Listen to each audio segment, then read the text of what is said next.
Torah observant Christian.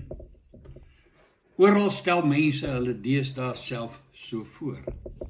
'n wetsonderhoudende gelowige. Ek sien 'n vrou wat 'n resensie gee oor 'n gemeente wat sy besoek het, en sy gee die predikant 5 sterre, wat hy daar voorgestel aan die Torah. Wat?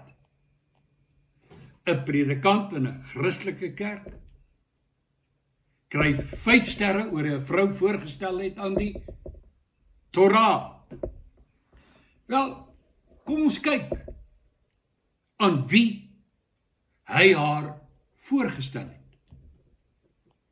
Uiteraard die wet van Moses.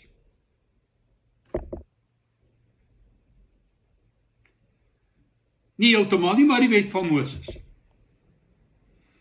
En om aan die wet van Moses voorgestel te word, is nie 'n filletjie om aan voorgestel te word. Maar nou kom ons ontmoet die wet. En die beste plek vir 'n ontmoeting met die wet is binne in die wet self. Nou ja, die Torah begin by die instelling van die Paasfees in Genesis hoofstuk 12. En dan vloei die wet verder deur die Exodus verhaal. Dit beslaan al 28 hoofstukke van Levitikus, vloei deur al die gebeure met die volk in Numeri, en vorm dan die grootste gedeelte van die boek van Deuteronomium se 34 hoofstukke. Nou, om te verstaan wat die wet se verhouding met jou is. Hier is die wet, hier is jy, en julle word voorgestel. En ons hoef nie na al die wette te gaan te soek en ondersoek en bespreek nie. Slegs enkele verse gaan vir jou sê wat die verhouding is. Wie jy is en wat die wet van jou verwag. En hoe julle saam gaan wees. Hier is die verse. En let wel, voor het daar kom. As jy my voorstel aan die Sabbat, of Shabbat, soos hulle daarvan hou, om het te sê, en die Joodse feeste, het jy my nog hoegenaamd nie voorgestel aan die wet. As jy 'n paar feeste vier, is jy nog nie naaste by 'n Torah observer nie. Jy gorle leen as jy so sê. Kom ons ontmoet die wet. Deuteronomium 28:15. Maar as jy nie luister na die stem van die Here jou God, aandag, om sorgvuldig te hou, al sy gebooie en insettinge wat ek jou vandag beveel nie, dan sal al hierdie vloeke oor jou kom en jou inhaal. Hou die hele wet of. U kan selfs die vloeke gaan lees wat volg, op daardie verse vanaf vers 16 tot 68. Nou toegegee, net daarvoor is, as jy die wet volkome in elke opsig nakom, is daar so 'n klompie seëninge wat na jou toe sal kom. Geseënd sal jy wees in die stad, etc. Die probleem is, dat jy wat na my luister, en ek self, het al baie van hierdie veelvuldige wette oortree en doen dit steeds. Ons is oortreders en ons kwalifiseer vir die vloeke. As jy my dus aan die Torah wil voorstel, stel jy my voor aan oordeel, veroordeling, doodstraf en vloeke. Jy stel my voor aan iets wat my nie kan inlei in al die seëninge van die wet nie, want ek is oortreder. En dis 'n vervloekte, omdat ek nie versigtig of sorgvuldig alles onderhou het wat daarin geskryf staan nie. Nou, as dit nie heeltemal per se verkeerd om my te laat kennis maak met die wet nie. Maar die reg of verkeerd van die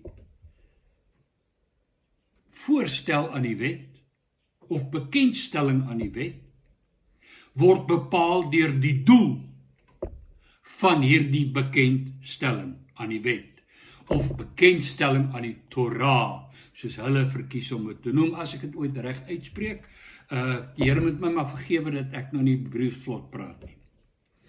As ek aan die Torah voorgestel word, as stigmeester na Christus toe, soos Paulus dit stel in Galasiërs 3 vers 24, die wet was dus ons stigmeester na Christus toe, sodat ons geregverdig kan word uit die geloof. As jy my daarom, sodat jy my na Christus kan lei, voorstel, dan doen jy goed. Maar,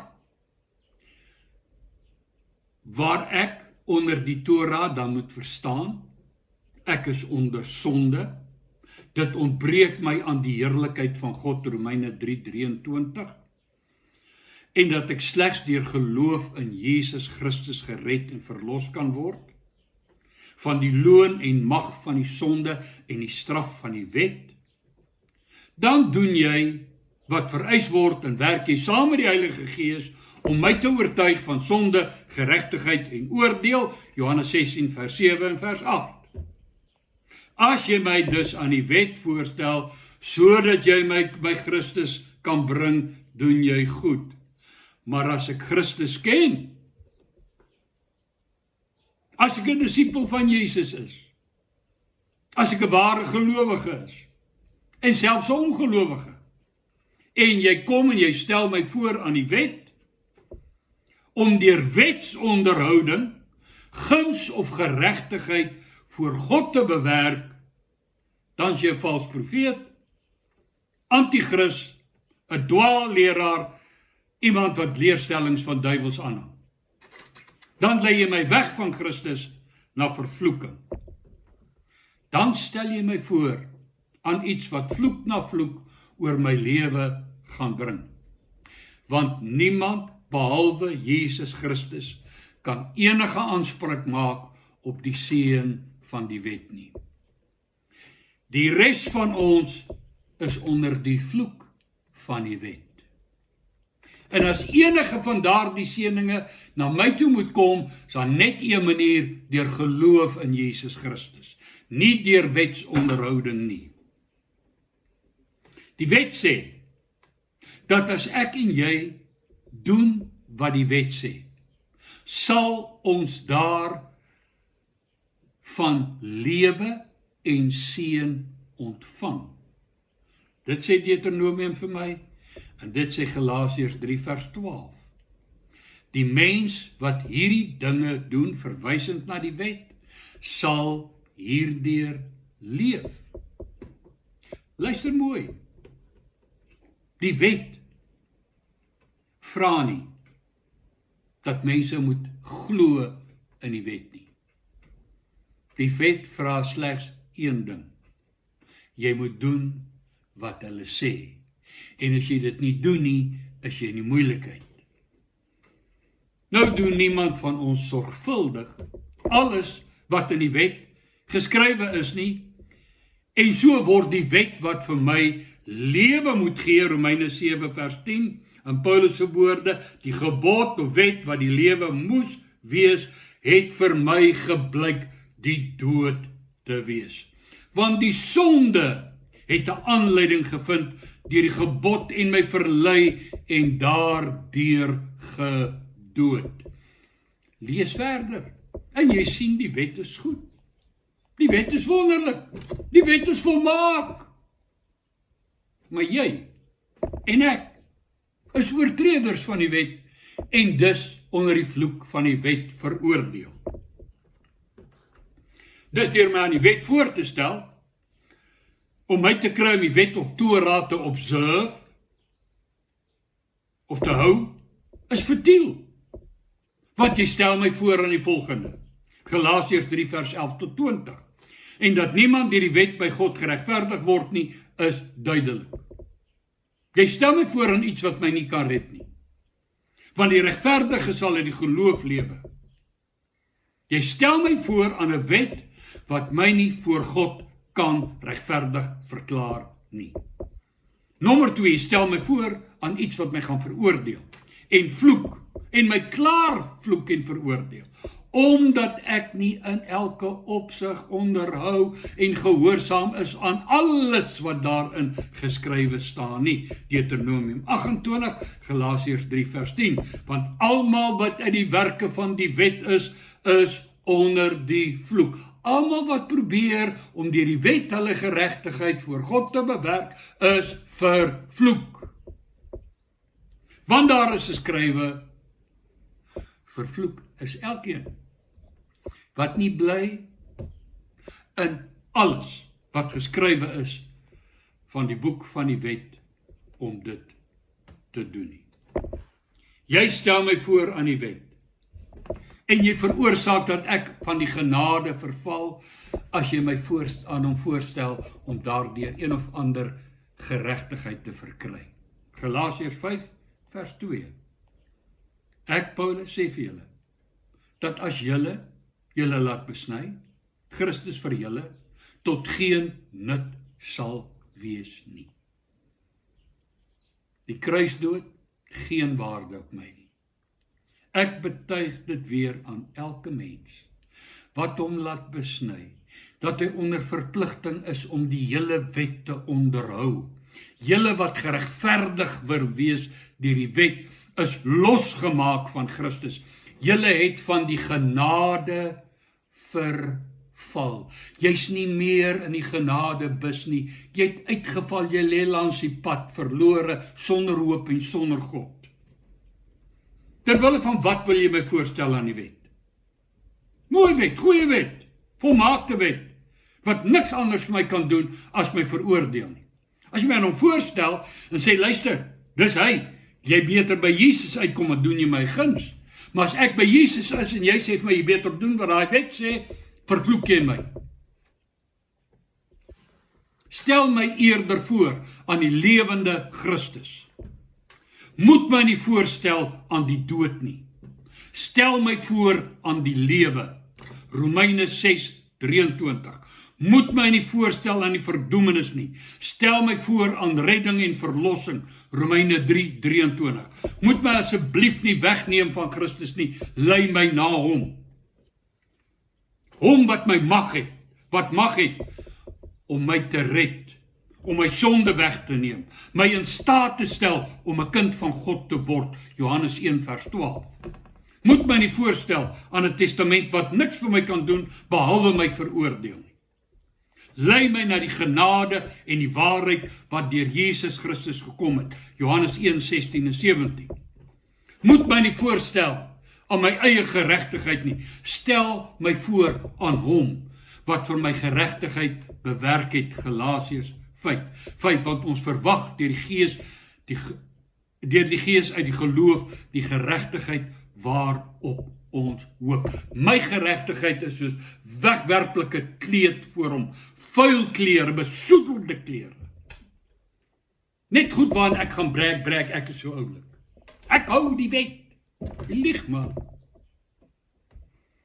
Stel my voor aan hom wat deur die Gees uit die geloof, die geregtigheid waarop ek hoop in my kan bewerk. Torah observant Christian, vertel 'n storie. Heel eerste hoor ek roem in wetsonderhouding. As jy sê Torah observant, sê jy ek hou die wet. Eie geregtigheid. En dan kom Christus as 'n aanhangsel. Hy's nie jou lammetjie wat geslag is vir my. Ek sien dit in elke skrywe van hulle. Ek hoor dit in elke gesprek met hulle. Eerste ding wat uit hulle mond kom, het te doen met wat hulle doen, en nie met wat Jesus vir hulle gedoen het nie.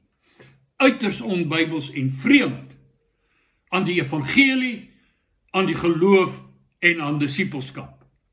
1 Korintiërs 1:29, wat onedel by die wêreld is, en wat verag is, het God uitverkies, en wat niks is nie, om wat iets is tot niet te maak, sodat geen vlees voor hom sou roem nie. Wat doen hy? Hy vat dit wat niks is nie. Vervloek is hy wat aan 'n kruishout hang. Soos die valse profeet sê, hy preek nie die kruis nie, want dit is 'n neerlaag. God van daai neerlaag. En hy sê, dis al waarin jy sal roem. Geen vlees sal voor my roem oor hoe oulik is julle in julle eie oorwinnings nie. Julle sal net roem in die kruis van Jesus Christus. Daarom soos geskrywe is, die wat roem moet in die Here roem. Waarom roem jy? Ek hou die Joodse feeste. Vers 30 sê, wat is dit waaroor die wat in die Here roem, wel roem? Jesus Christus is vir hulle die wysheid uit God. Lees die Bybel. Hy is die geregtigheid. Hy is die heiligmaking. Hy is die verlossing. Jesus is die hele pakket. Hy het nie nodig dat Moses ietsie kom byvoeg by hom nie. Nie die Torah nie, Jesus. Nie die Sabbat nie, Jesus. Nie besnydenis van die vlees nie, Jesus. Jesus is my Sabbat. Jesus is my rus. Jesus is my fees. Jesus is my geregtigheid, my blydskap, my heiligmaking, my verlossing, my oorwinning. Uit hom, deur hom, tot hom, alle dinge en al die lof net aan hom. Jesus is en die Heilige Gees is kragtig genoeg om ons in God se geregtigheid te laat leef, sonder om die wet daarvoor te benodig. Al wat die wet en die profete doen, en jy kan maar gaan lees, hulle is getuies dat ons deur die geloof in Jesus Christus die geregtigheid van God verkry. Nie by Moses nie, by Jesus. Al wat op Torah observant sogenaamde Christians eintlik sê, is dat hulle net soos die Fariseërs en Sadduseërs en die skrifgeleerdes 'n ywer vir God het, maar sonder kennis. Romeine 10 vers 2. En omdat hulle die geregtigheid van God nie ken nie, hulle eie geregtigheid probeer oprig, het hulle aan die geregtigheid van God nie onderwerp nie. En wat beteken dit, as jy jou aan die geregtigheid van God nie onderwerp nie? Die geregtigheid wat jy net in en deur Jesus Christus as Heer van jou lewe kry. Beteken eenvoudig jy's verlore.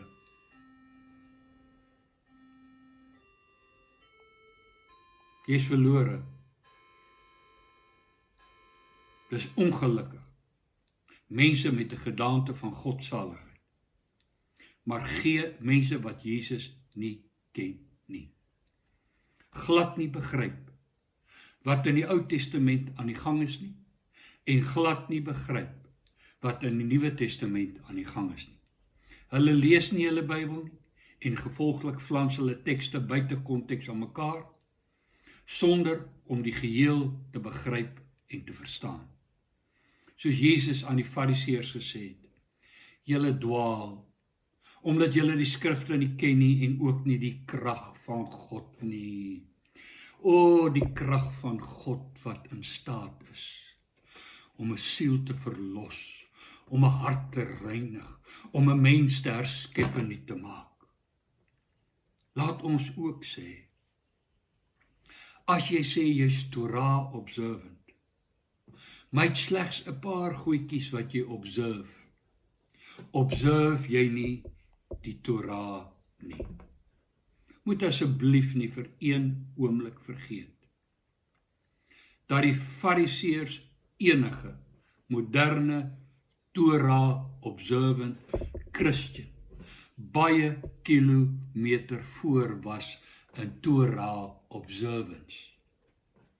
Hulle het 1000 meer goed onderhou of observe as vandag se lot, wat hoofsaaklik fokus op Joodse feeste, die onderhoud van die Shabbat, die Hebreëse woorde en Torah oor observers is eintlik vrot Fariseërs. Hulle kan hulle skoene agterna gooi. Hulle kom nie naby die kwaliteit van wetsonderhouding van die Fariseërs nie. Hulle observance, in vergelyking met hulle observance, is 'n 0. Hulle volg eintlik Joodse tradisies wat deur Jesus veroordeel is. Hy sê, julle tradisies het julle belangriker gemaak as wat God sê. Daar is tradisies wat meer uit die Talmud uitkom as uit die Torah. En daar is sterk elemente van die Joodse Kabbala, wat okkultisme is, en onder andere Madonna as aanhanger het of gehad het, en nog 'n paar ander filmsterre, wat ook in die goed is, of musikante, wat so goed. En as Jesus aan die Fariseërs die volgende gesê het, moet vandag se klomp observers mooi luister, en baie ernstig hulle sokkies optrek, as hulle wil Torah observe. Hier is Jesus se woorde, Matteus 5 vers 20, want ek, dit is Jesus wat aan die woord is, ek sê vir julle, dat as julle geregtigheid nie oorvloediger is as die van die skrifgeleerdes en Fariseërs nie, julle nooit in die koninkryk van die hemele sal ingaan nie. Mooi luister. Julle geregtigheid nie oorvloedig. Jy moet meer doen as wat die Fariseërs gedoen het. As jy dit nie, julle doen nie eens naaste by wat hulle gedoen het nie. Jy sal nooit in die koninkryk van God ingaan nie.